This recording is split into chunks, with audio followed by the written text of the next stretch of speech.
Does the burden of proof rest with the Christian? I'm going to say today, maybe not. I was watching this brief bit of a show with Ricky Gervais, David Baddiel, Brian Cox, and of course, a couple of them are militant atheists, as they describe themselves. One of them, Brian Cox, not so sure, which I appreciate. The whole point was the idea that they didn't like the term atheism, that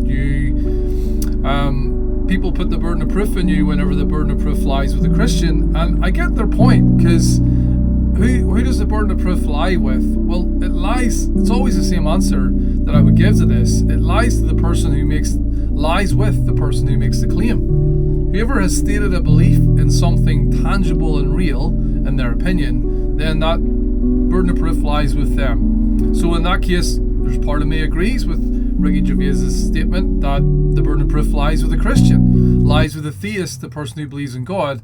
They need to explain why they believe in that, and I get that. However, there's another side to this as well. If you can't state what you don't believe in without giving some idea what you do believe in. So we might state, burden of proof's on us as a Christian.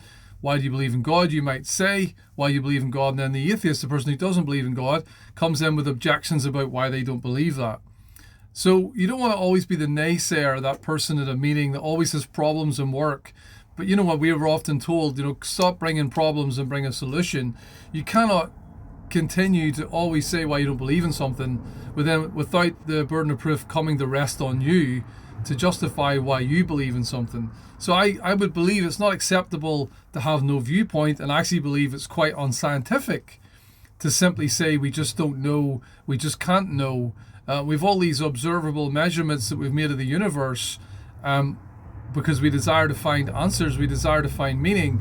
Well, surely that means we can extrapolate that out to offer a suggestion to right logical thinking people as to what it is you believe in. So I think having an objection to the theist, person who believes in God, about why you don't, I think it's unacceptable, in my opinion, to not offer some viewpoint as to an alternative to why do we see what we see? Why is there anything at all?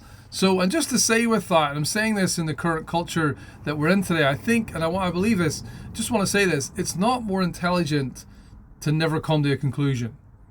It might be the rational way, but the thing is, we always come to a conclusion. That's the reality. A conclusion may be that we don't know, but we need to unpack why it is that we think that. But it's not more intelligent necessarily to never come to a conclusion. I think we're in a day and age where it sounds more lofty, rational thinking to say you just don't know and you just can't know. That's not necessarily more intelligent viewpoint. I believe whatever our viewpoint is, we should be able to back it up with the evidence and what it is we've seen. We should be led by the evidence.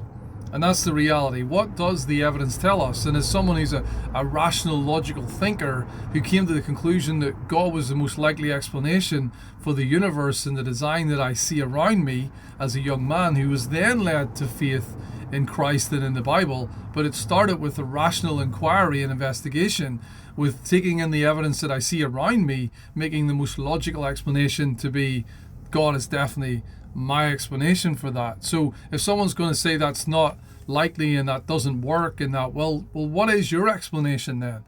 What is it that you think? I know you have some explanation, some thought. Tell us what it is. And of course, people don't want to offer a suggestion because it's then they're going to be debunked a little bit like my view is attempted to be debunked. So just to say today, for the Christian, be prepared to defend your viewpoint.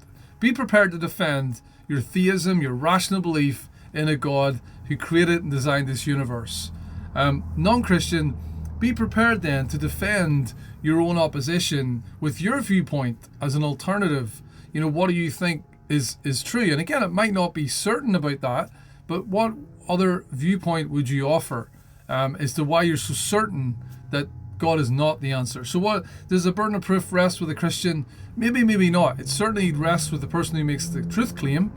But whoever going to argue and debate against it with certainty and conviction, then in my opinion needs to be able to offer what their alternative viewpoint is.